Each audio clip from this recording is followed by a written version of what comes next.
Ako nga pala si Ben. At ako, ang nag-iisang mensahero.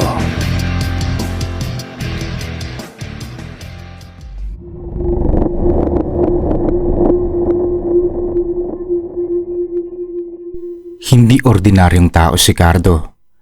Sa baryo ng San Roque, kilala siyang tahimik na magsasaka at nanggagaling sa angkan ng mga lumang taong gabi. Si Cardo, mabait yan. Sobra. Kapag sumasapit ang hating gabi at nagtatahalan ng mga tiktik sa bubong, si Cardo ay nag-iiba ng anyo. Ang kanyang mga mata ay nagiging kulay dugo. Ang kanyang mga kuko ay sadyang humahaba na parang kalawanging talim. At ang kanyang lalamunan ay naglalabas ng tunog na parabang nasusunog na basahan. Siya ay isang aswang, isang manananggal na kayang humati ng katawan at lumilipad sa hangin para maghanap ng mababaktot o bagong silang na sanggol. Ngunit may isang bagay na kakaiba kay Cardo. Sa kabila ng kanyang madilim na kalikasan, mayroon siyang isang kakaibang kinakahiligan. Isang gabi habang nagtatago sa ilalim ng kalawanging bubong ng isang sari-sari store para mag-abang ng mabibiktima, nakita niya ang isang maliit na telebisyon. Palabas nun yung trailer ng pelikulang Gagambuboy, yung parang Spider-Man ba? Bumigat ang paghinga ni Cardo, hindi dahil sa gutom kundi sa pagkamangha sa nakita niya. Nakita niya kung paano lumipad sa mga gusali ang taong gagamba.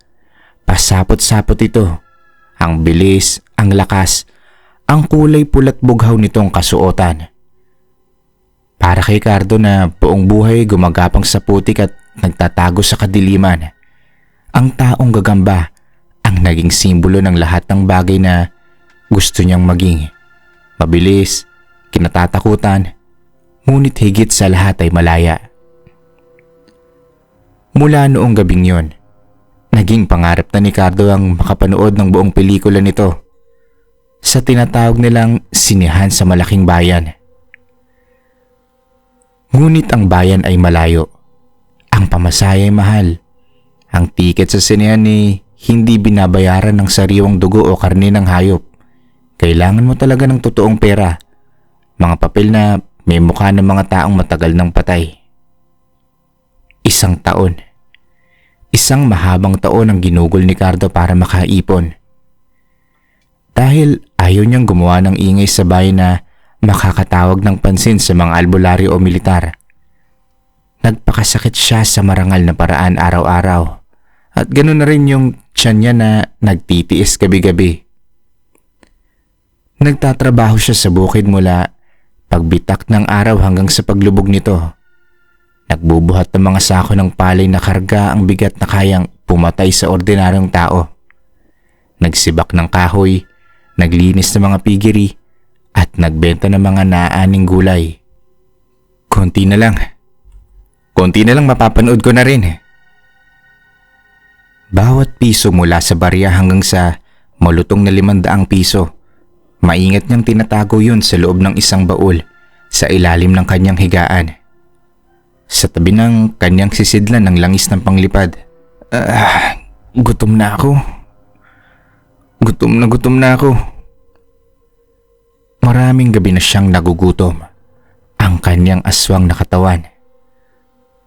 Ang kanyang bituka ay kumakalam, nagwawala at nagmamakaawang lumabas siya upang manghuli ng buntis sa kanilang baryo. Ngunit pinipigilan niya ang kanyang sarili. Konting tiis pa. Konti pa. Bulong ni Cardo sa sarili niya habang nakatitig sa lumang poster ng taong gagamba na siyang ginuhit niya gamit ang uling sa dingding. Kapag nakapanood na ako, babawi na lang ako. Bahala na. Nang sa wakas ay maabot niya ang halagang kinakailangan. May pambili na ng tiket, pambili ng popcorn at soft drinks, at pamasahe balikan. Hindi maipapaliwanag ang kagalakang nararamdaman ni Cardo. Ang lumang aswang na may edad na higit 3 siglo talagang napatalon sa tuwa na para bang isang batang naregaluhan ng laruan. Bukas na bukas din. Luluwas ako. Maaga pa lang ay gising na si Cardo. Naligo siya gamit ang katas ng bayabas upang maitago ang masangsang na amoy ng kanyang balat.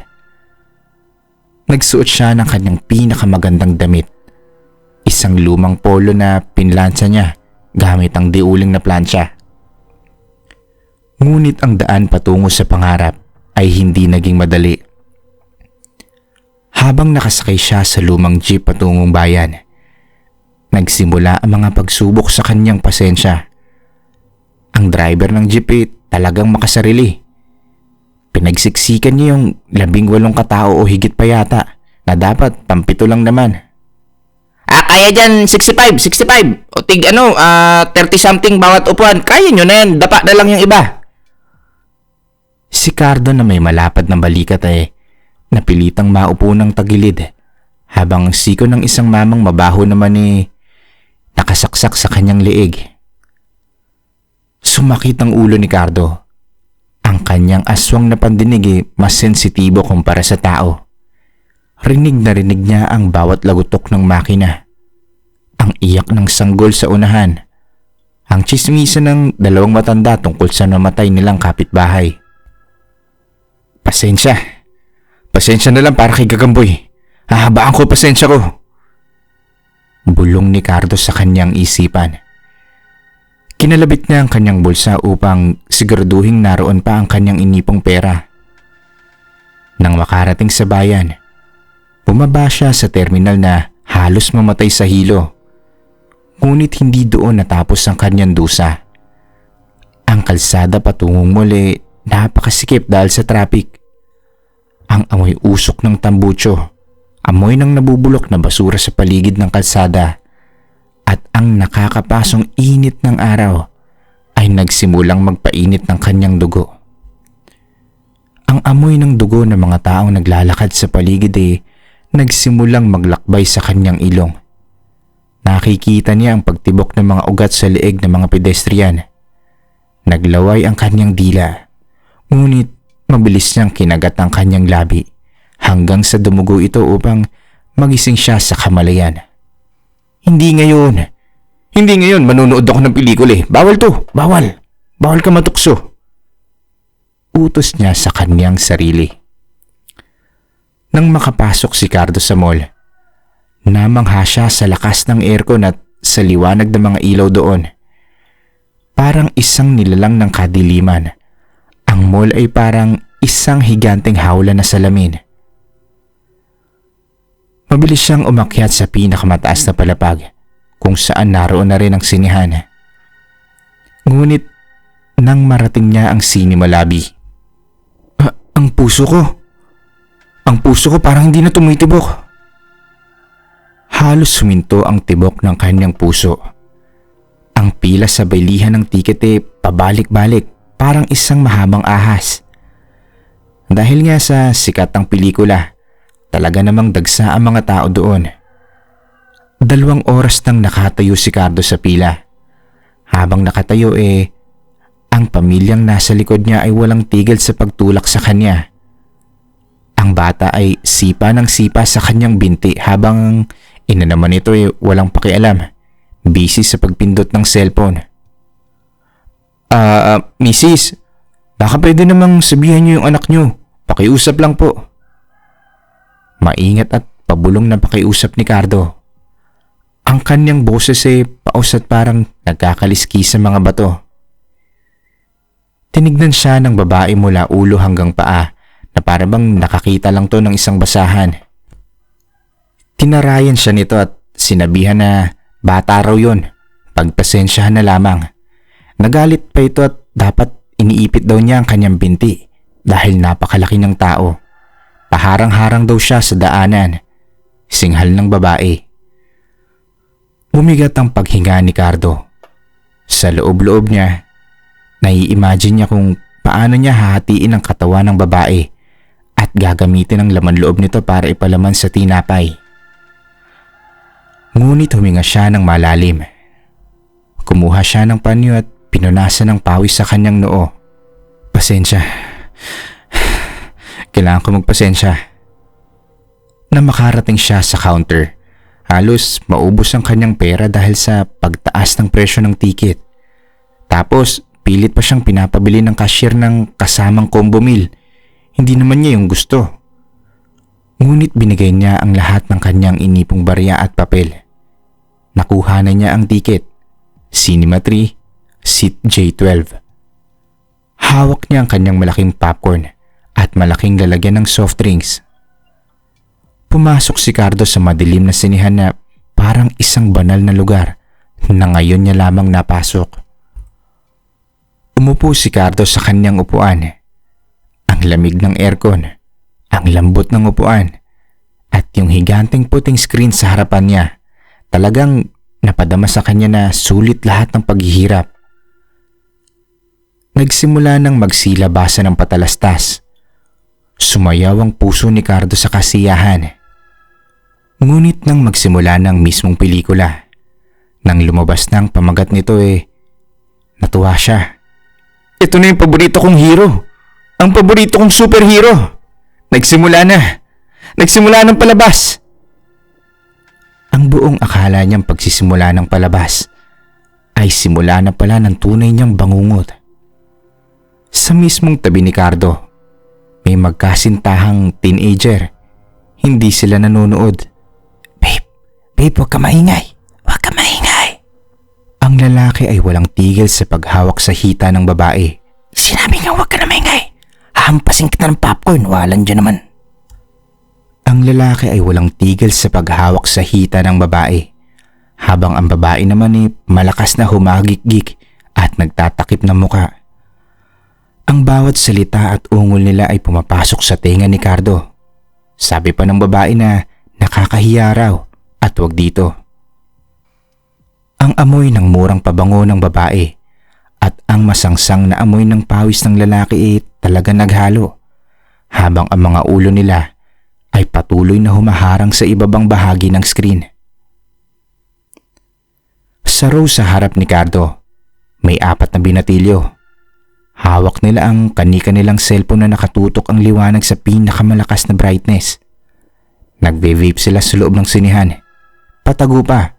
Tapos nangangamoy ubos na tuloy yung usok doon. Napipiko na si Cardo, pero talaga namang nagtitiis siya. Walang tigil ang kanilang mura at tawanan. Kapag action scene si Gagambuboy, nagsisigawan sila. Bakit ganun? Puja naman kalaban, hina. Tingnan mo yung mukha. Ang pangit, puja. Pare, tsaka Pangit nga, pare. Sa likod mismo ni Cardo, may mag-asawang nasa 30 anyos na yata. Nahuli ng babaeng lalaki na may ka-text na ibang babae sa gitna ng palabas. Nagwawala ito. Tinatanong sino si Annabel. Akala daw niya nakikipaglokohan ng asawa niya. Sigaw ng babae. Manahimik ka nga! Nasa sinihan tayo Huwag kang manood lang tayo. Wala yan, ano lang yan, friends. Benefits, de joke lang, friends. Ganti ng lalaki. Walang pakialam ang babae kahit na nasa sinihan sila. Pinagmumura pa siya nito. Ilang saglit lang lamang ay nagsimulang magpalitan ng mura at sampalan ng mag-asawa na yon. Sa gilid ng pintuan ng exit, hindi malayo sa upuan ni Cardo, nakatayo ang gwardiya ng mall at pati yung janitor nito. May hawak silang walkie-talkie na walang tigil sa pag-ingay. Control to guard, over. Over na ako sa ship, ano ba yan? Mas malakas pa ang kwentuhan nila kaysa sa audio ng sinihan. Nagtatawanan yung gwardiya tsaka yung janitor na yon. Pare, tingnan mo, sasapot yan, lalabas, sumapot na, yun. Galing pare, paano mo nalaman yun? Paano mo nalaman naglalabas ng sapot? Basta, kita mo, kukunin niya yung bata, nalaglag yung bata, wala na, yaan na, iba na lang iligtas. Galing pare, paano mo nalaman? Tanginang galing manghula nito, solid. Bilib na ako si parang director Hindi pare, kasi pang ilang shift ko na to Umay na nga ako dyan Nagtatawanan sila tungkol sa pustahan sa sabong habang kumakain ng chicharon. Tapos ang lakas pa ng lagotok. Si Cardo ay nakatitig sa screen, subalit wala siyang maintindihan.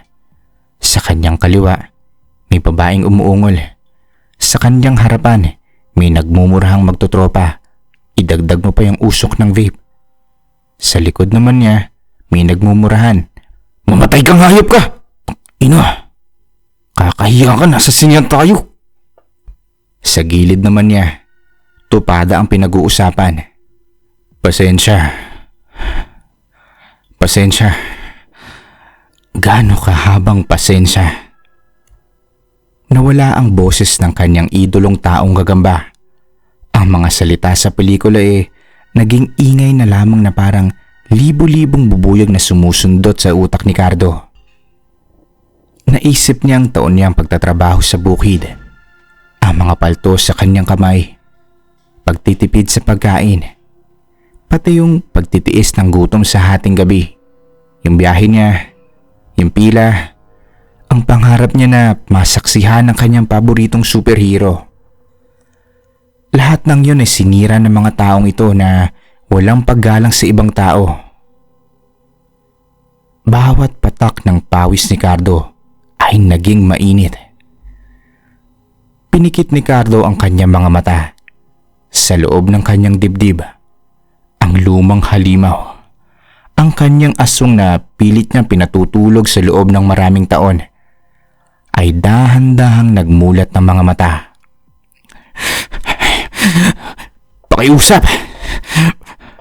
Pakiusap!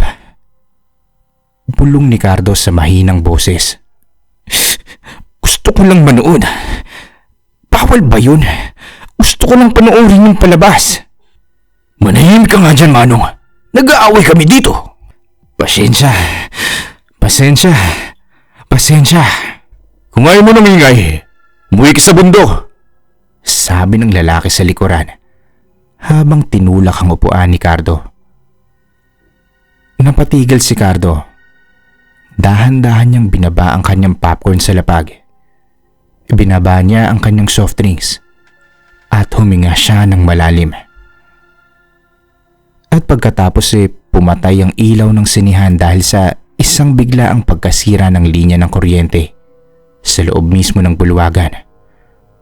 O marahil dahil sa maitim na enerhiyang lumalabas sa katawan ni Cardo. Naging napakadilim sa loob ng Cinema 3. Ang tanging liwanag na lamang ang bughaw na ilaw mula sa projector screen na patuloy pa rin nagpe-play ng pelikula. Walang tunog mula sa sinihan. Talagang pelikula lang yung lumalabas. Hindi na yata lumabas ang audio nun. Brownout! Butya ang nakang siyam! Reklamo ng mga binatilyo.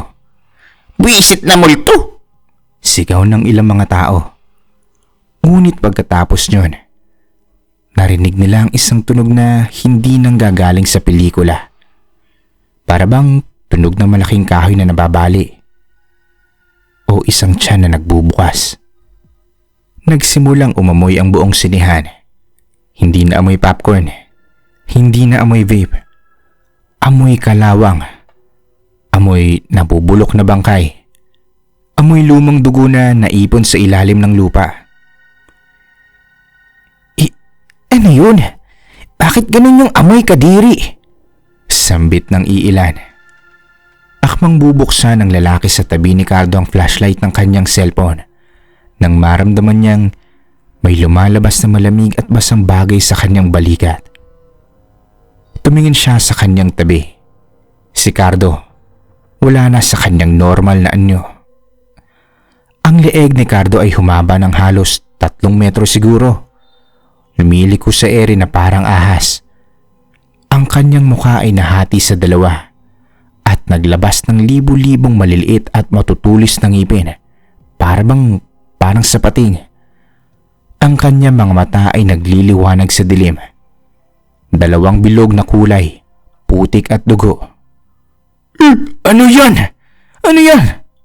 Tili ng isang lalaki.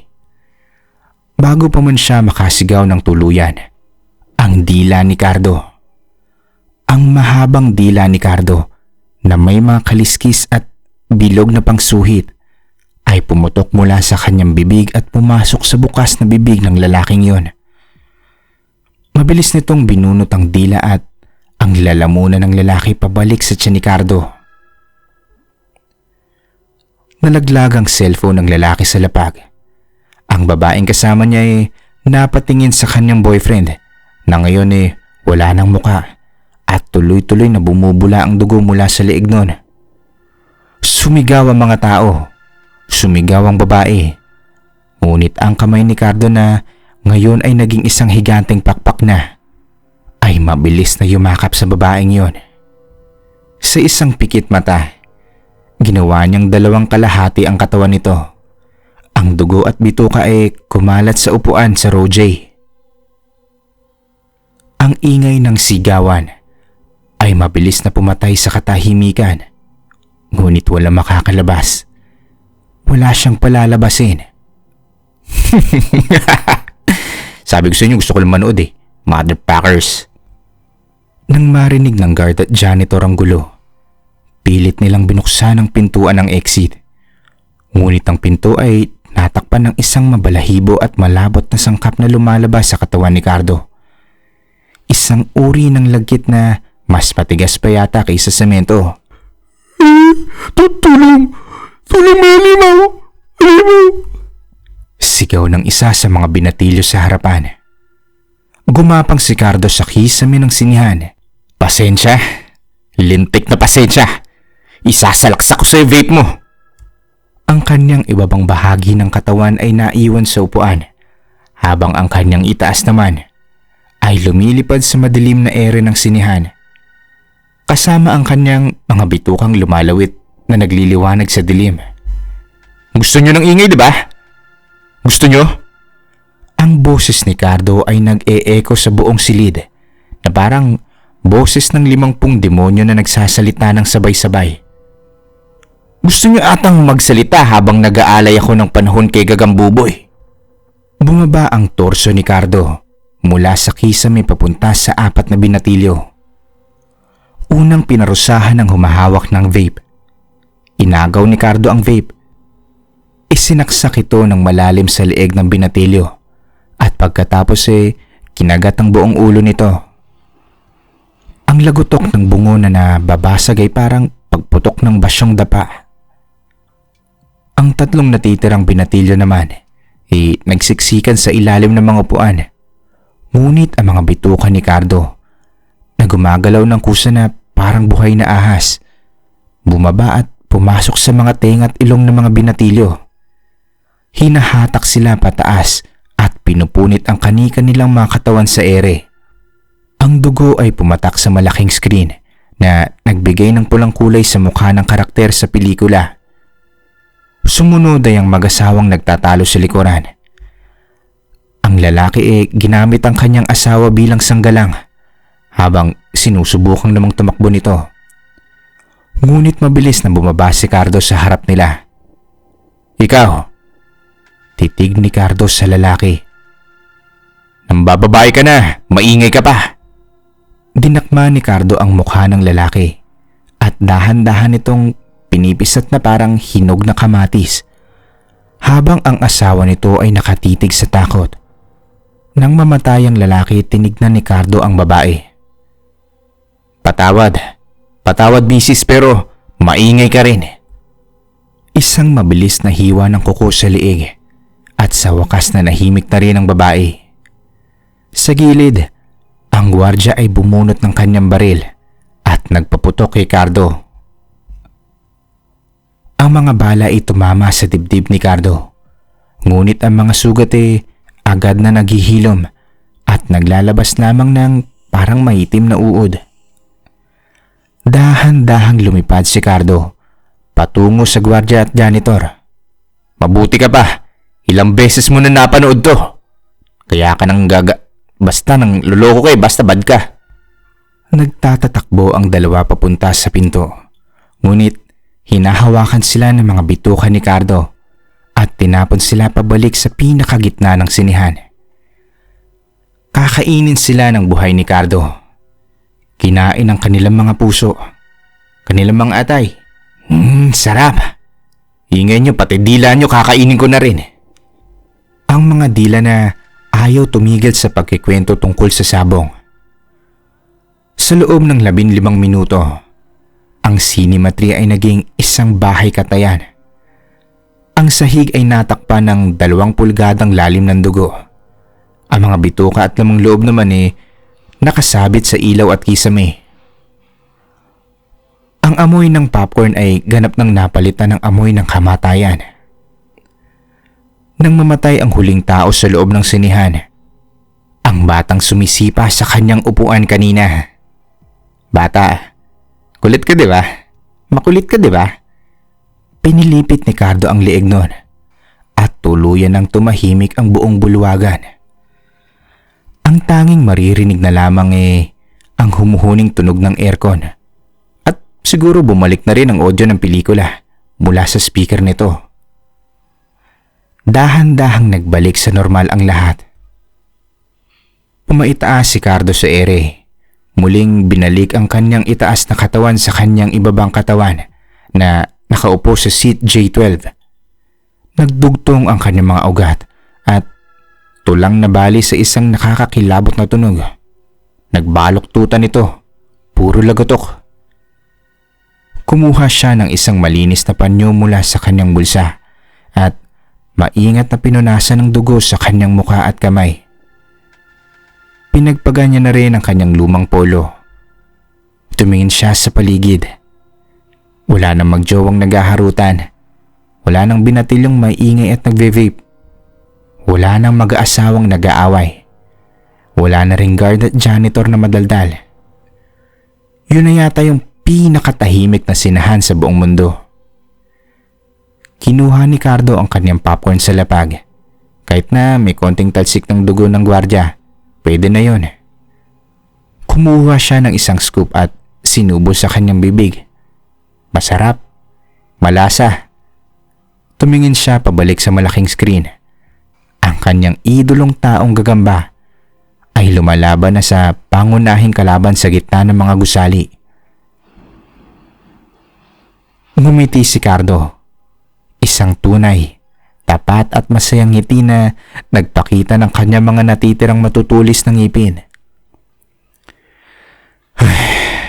Sa wakas. Ay nako.